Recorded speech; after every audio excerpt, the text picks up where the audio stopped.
Hey y'all, it's Sean, the owner and lead tutor of MathSwap Tutoring, and today I want to talk about limits, basic limits. Okay, so check this out. All right.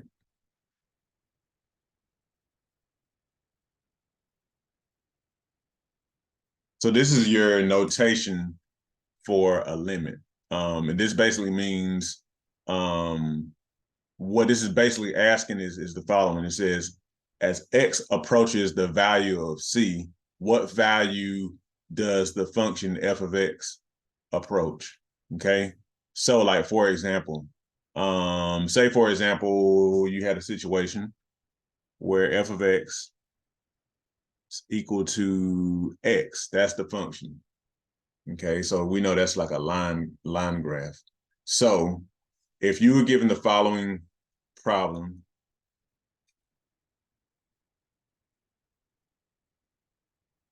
you ask, what does the function x approach as x, the variable x approaches 1? The answer in this case would be 1. Basically, you could just find that out by plugging in the value for x, okay, into the function. So basically, what ends up happening a lot of times is the limit as x approaches whatever value c for the function is going to be equal to f of c. All right, so now let me also represent this graphically so you can kind of get a better idea, because limits can also be seen, sometimes they can be better seen graphically. So let's do a different color here. So actually let me actually try to do a good line here. So the function f of x equals x looks something like that. So for every, get my pencil here. So for every 1 for x, you go up 1 y. So 2 and 2, and so on and so forth. Okay, so this is how you look at that. As x approaches 1, as x goes to 1, what is the value of f of x approaching? So, and that's in both directions. This is what you call a two-sided limit. So as x approaches 1, whether you're approaching 1 from the left or the right, you're going down the x-axis on the function line. What is the function value approaching? So what y value are you approaching? In this case, it actually is 1 as well. Okay, and you were able to find that by this right here. All right, so again, this is what's known as a two-sided limit, where we approach whatever value from the left and the right. Now, there's also what you call one-sided limits. So let's talk about that real quick. Erase this stuff here. I'll leave the graph up for a second. All right. So, okay, so we have this here. And keep in mind, y'all, that you can download my notes for these videos on my website. If you subscribe, mathswaptutoring.com/subscribe, then you can you'll get the password to download my notes.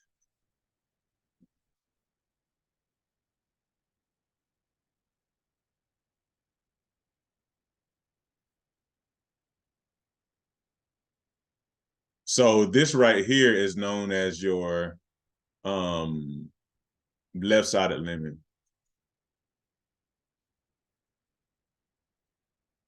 And this right here is known as your right-sided limit.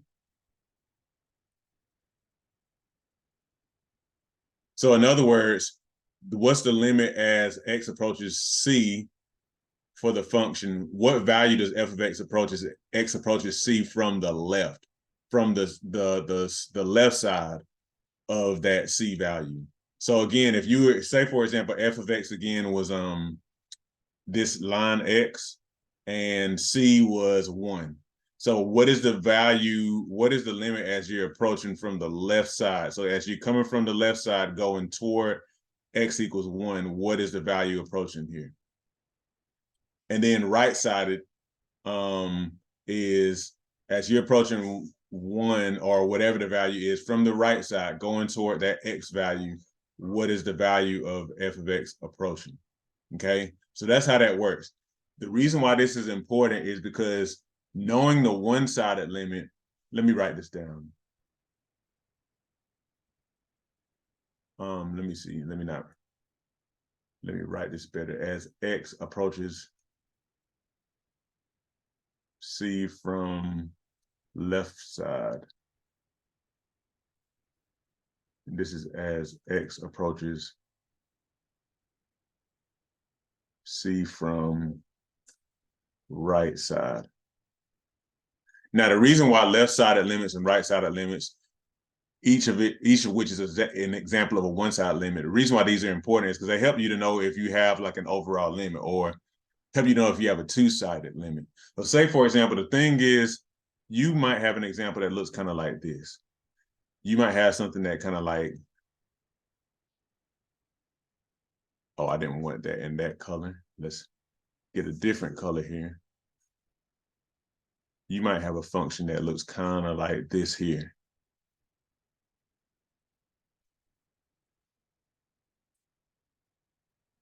From this side, like, for example, as you're approaching 0, from the left side, you are approaching f of x equals 0. From the right side, you are approaching f of x is equal to 2. So this is an example of a situation where you have a different left-sided limit and right-sided limit.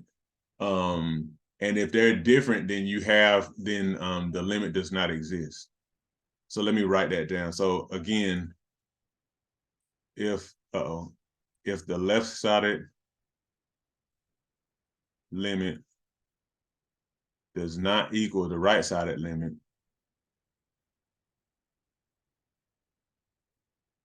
the limit does not exist. Okay, so keep that in mind. That's why this is important. All right, now, so let's do a few examples here, and I'll have you on your way. All right, let's see. I want to keep the stuff on the bottom there. If you need tutoring or you need SAT, ACT help, refer to that stuff.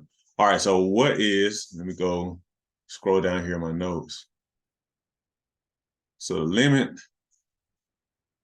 as x approaches 2 for the function x squared.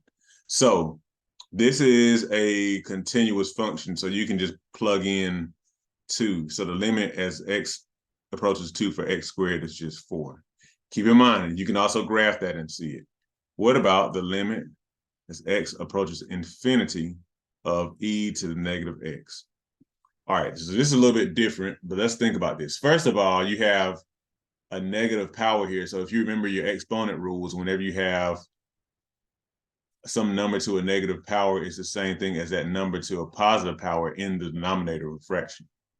So this is also equal to the limit as x approaches infinity of 1 over e to the x. Now, when it says as x approaches infinity, that just means as x just gets bigger and bigger without bound. It just goes on and on and on and on. What is this approaching? So let's think about this. E to the x by itself. As x is getting bigger and bigger, you remember e is a constant. E is equal to 2.71828, so on and so forth. And so you're raising that to a power. As e is raised to a power, it gets bigger and bigger and bigger and bigger and bigger and bigger. It's an exponential function. So e to the x gets bigger and bigger. So it does it pretty fast because it's exponential. So 1 over e to the x gets smaller and smaller. So basically what happens is as this gets bigger and bigger, 1 over that gets smaller and smaller and smaller and smaller and smaller and closer and closer and closer and closer to, as this number gets huger, it's going to get closer and closer to 0. So the limit as x approaches infinity here is 0. Okay. All right. So now let's do one more example here.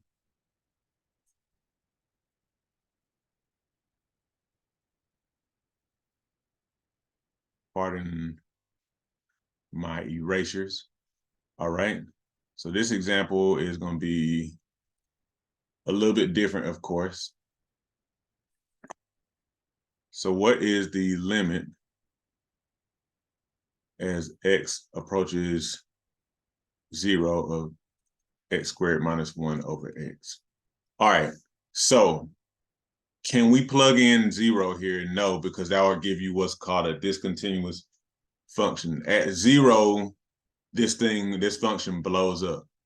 So you can't really plug 0 in there. But what you can do is plug in values on either side of 0 and see what you get, what you're coming close to. So let's do that. So the limit as x approaches 0 from the left, and then the limit as x approaches 0 from the right of, that's x squared minus 1 over x. All right, so what we're going to do is we're going to plug in some values on either side. The next video I record is actually going to use some different tools to kind of find limits such as these. But anyhow, so say, for example, we want to plug in the value of 1.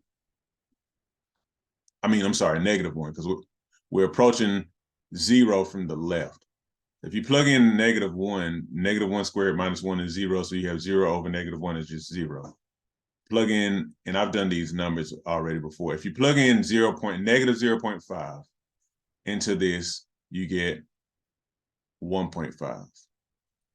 Okay, let's see. If you plugged in -0.2 into the function, you would get 4.8. So you see we're kind of increasing slowly and maybe a little faster increase there. If you plugged in -0.01, so we've gone down in order of magnitude, then the value you would get is 99.99. So you can probably tell from this that as you get closer and closer and closer to 0 from the left side, this thing is shooting up to infinity. It starts slow, but then it starts increasing really fast toward infinity. So what you have here is something that kind of looks like, based on what we have here. So you have at -1, this function is here, and then as you get closer and closer to 0, it goes like this. Okay. And so what about on the right side? So if we plug in 1 here, you get 0. If you plug in 0.5, you get -1.5. If you plugged in 0.2, you get -4.8. Then if you plugged in -0.01, you would get 99.99. I could plug in more values than I did, but I'm just saving you guys the hassle. So if you look here, so that means at this point, the graph is here, and then it goes, oh, this is supposed to be negative right here. It goes down really, really fast like that. So as x approaches 0 from the left, you go to positive infinity. So it equals positive infinity. As x approaches 0 from the right, it's equal to negative infinity. So this is an example of the limit does not exist. This limit does not exist, okay? So you see how when you graph it, you can see it pretty well too. All right, so that's basic limits. We're gonna expound on this a little bit in the next video. This is just kind of like a building block, but this is just a basic review of limits. Make sure if you need tutoring or ACT, SAT math practice, look at these details. Don't forget to subscribe, like, and share this video. All right, thanks guys.